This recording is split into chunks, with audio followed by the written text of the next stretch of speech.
Selamat petang dan selamat kembali kepada channel saya. Saya Cikgu Darrow dan hari ini kita akan terus bersambung dengan latihan penulisan ketiga, iaitu bertemakan festival. Festival dalam bahasa Melayu bermaksud perayaan. Jadi tanpa membuang masa, mari kita lihat dulu apakah tips yang kita perlu ketahui dahulu pada hari ini sebelum memulakan latihan penulisan. Jadi tips pertama, seperti biasa, cikgu sudah pernah sebut bahawa untuk bahagian esei ini, selalunya 95% daripada esei ini adalah menggunakan past tense. Jadi apabila cikgu menyebut past tense, bermaksud ia boleh menggunakan gabungan past continuous dan juga simple past tense. Contoh untuk past continuous tense, cikgu akan tunjukkan semula, iaitu menggunakan was ataupun were sekali dengan kata kerja tambah ing. Tidak boleh menggunakan is, are ataupun am, hanya was dengan were, kerana was dengan were adalah past form untuk is dengan are dan juga s. Kita juga boleh menggunakan simple past tense, kata kerja seperti tambah d, tambah ed, tambah ied, konsonan tambah ed, irregular dan juga no change verb. Dekat sini cikgu hanya berikan contoh tambah ed sahaja. Kamu perlu tahu bagaimana untuk lihat kata kerja tersebut. Tetapi untuk esei hari ini kita akan lebih fokus kepada tips ketiga, iaitu kenal pasti dahulu semua verb to be dan juga verb to do dari soalan. Kenapa? Kerana hari ini contoh esei yang anda buat bukan lagi menggunakan kata-kata kunci yang diberikan, tetapi berdasarkan soalan-soalan yang diberikan. Maksudnya anda perlu menjawab soalan tersebut dahulu dan menggunakan jawapan tersebut untuk dimasukkan ke dalam bentuk perenggan penulisan. Untuk memastikan anda tidak menulis ayat yang salah, anda perlu menjawab soalan tersebut dengan ayat yang lengkap dan juga tata bahasa yang tepat. Dan seterusnya, nombor 3, seperti yang saya sebut, kita mesti jawab dengan ayat yang lengkap. Dan kemudian ayat yang telah dijawab akan disusun semula ke dalam bentuk perenggan. Untuk penulisan kertas 2, bilangan perenggan untuk menulis satu esei adalah 3.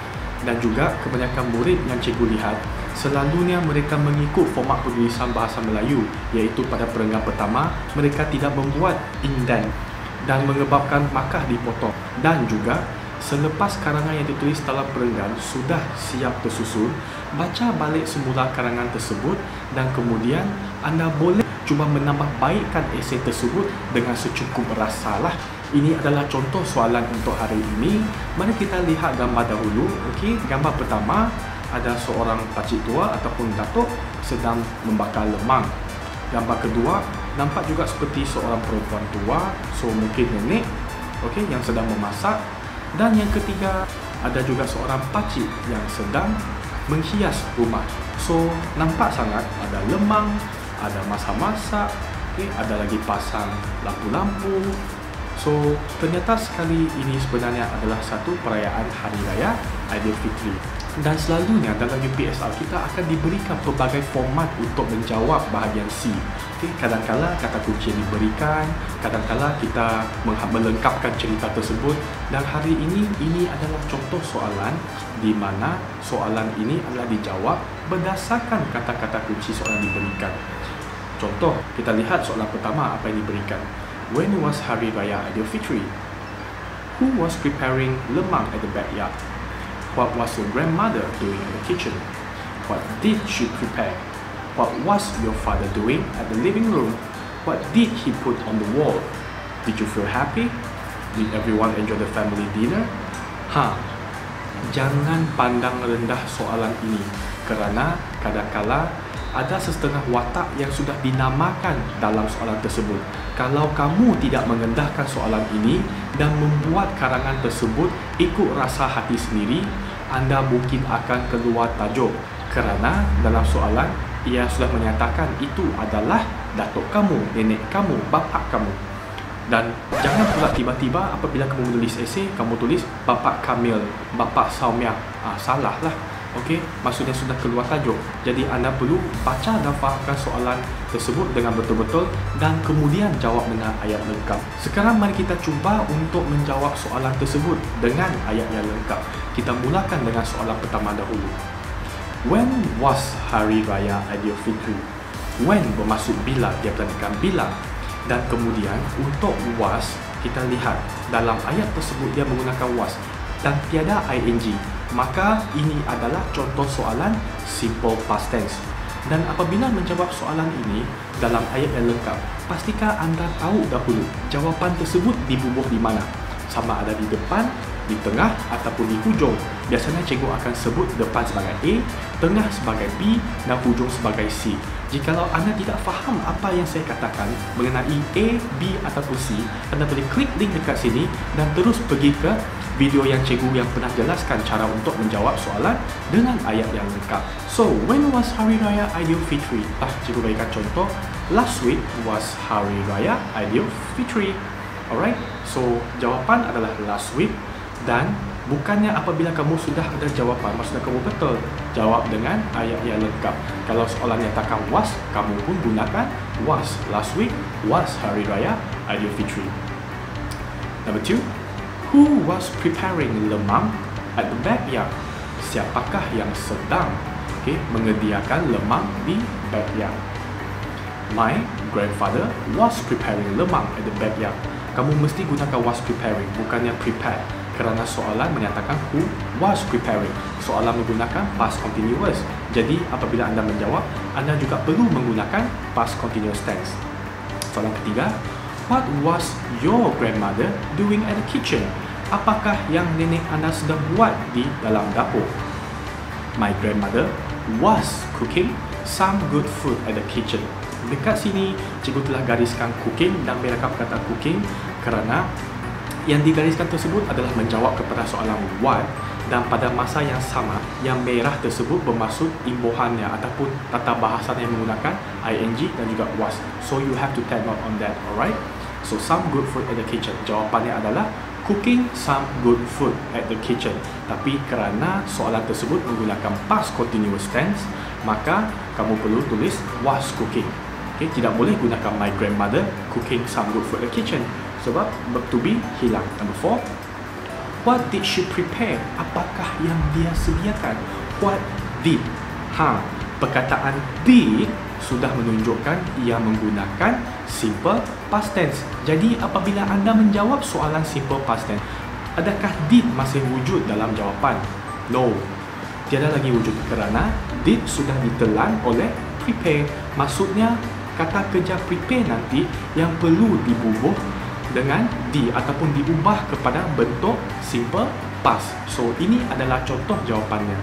She prepared, nampak? Tambah di. She prepared beef rendang, chicken curry and nasi biryani. Number 5, what was your father doing? Was doing, ing, past continuous. So what was your father doing? My father was decorating the living room. Kenapa tiada lagi doing? Kerana dia tanya apakah yang bapa anda sedang buat. So kamu tidak boleh kata my father was doing decorating, sebab decorating sudah merujuk kepada apa yang dia sedang doing. So doing remove, masih kekalkan ing tapi tambah kata kerja decorating. My father was decorating the living room. Number 6, what did he put on the wall?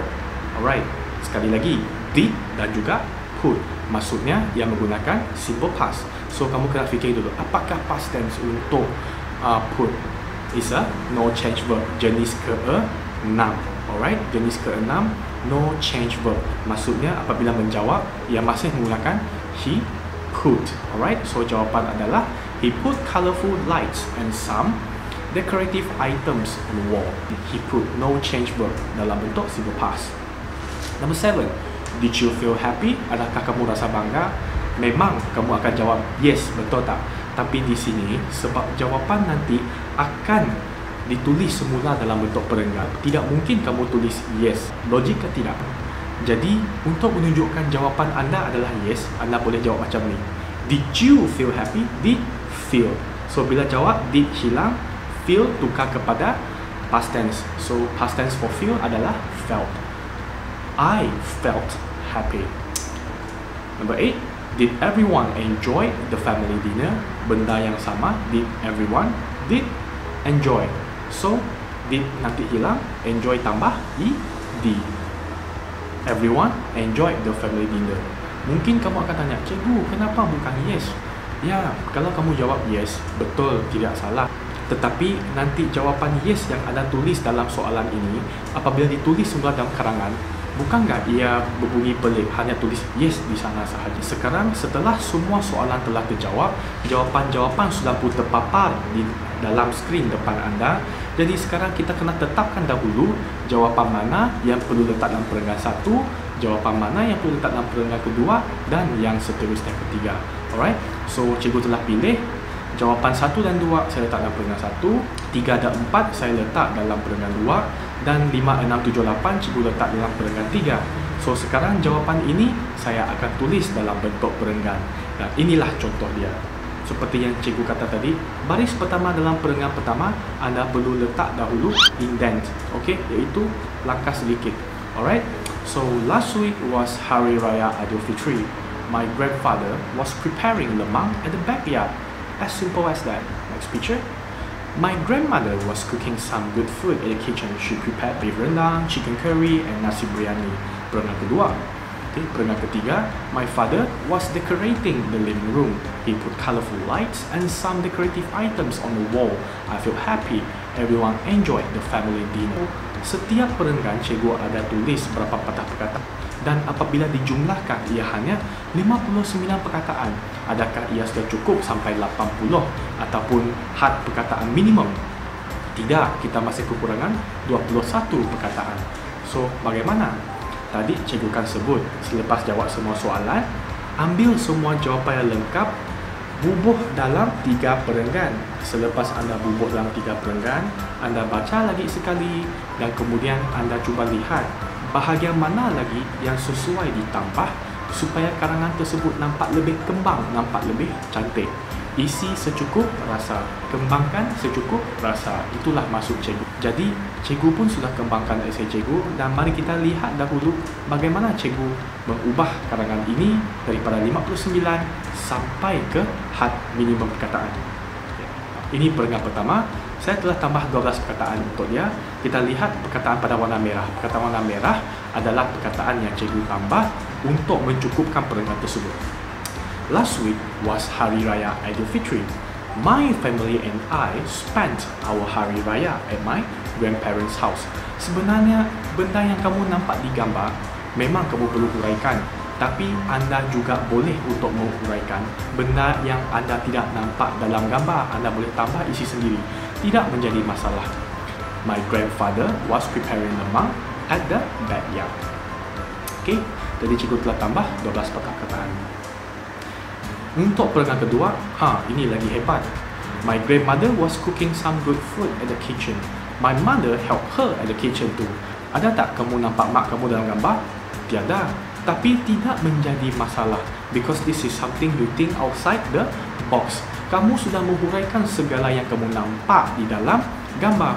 Jadi, ia tidak menjadi masalah untuk kamu kembangkan idea dan mengambil idea yang kamu tidak nampak dalam gambar tersebut. Tidak jadi masalah. Yang penting, esei itu kembang. So, my mother helped her at the kitchen too. She prepared beef rendang, chicken curry, and nasi biryani. They look delicious. So I added on another 11 words. And last but not least, meanwhile, my father was decorating the living room. He put colorful lights and some decorative items on the wall. I feel happy. Everyone enjoyed the family dinner. Untuk perenggan ini, saya nak tambah satu perkataan sahaja. Sebab tadi, karangan pertama yang cikgu buat, nampak sangat, ketara sangat. Perenggan 1 dan 2 adalah tidak seimbang dengan perenggan ketiga. Sebab itu cikgu banyak tambah pada perenggan 1 dan 2 supaya dia nampak lebih seimbang dengan perenggan ketiga. Jadi untuk perenggan ketiga ini saya tambah satu perkataan meanwhile, iaitu manakala, supaya nampak sedikit esei tersebut ada flow lah, ada sedikit kata hubung, ada sedikit sequence connector. Ini adalah contoh esei untuk hari ini. Last week was Hari Raya Aidilfitri. My family and I spent our Hari Raya at my grandparents' house. My grandfather was preparing lemang at the backyard. My grandmother was cooking some good food at the kitchen. My mother helped her at the kitchen too. She prepared beef rendang, chicken curry, and nasi biryani. They look delicious. Meanwhile, my father was decorating the living room. He put colorful lights and some decorative items on the wall. I felt happy. Everyone enjoyed the family dinner. So, 59 perkataan asal tambah 24 jumlahnya menjadi 81. Cukup untuk mencapai tahap perkataan minima dalam karangan tersebut. Jadi, seperti biasa, jikalau anda ada apa-apa masalah, tanya sahaja dalam ruangan komen di bawah video ini. Dan juga kalau kesempatan, tolong like video ini dan share video ini dengan rakan-rakan anda yang anda rasa memerlukannya. Dan juga cikgu pun mau ingatkan, jangan lupa untuk subscribe channel cikgu. Terima kasih and thanks for watching. Bye.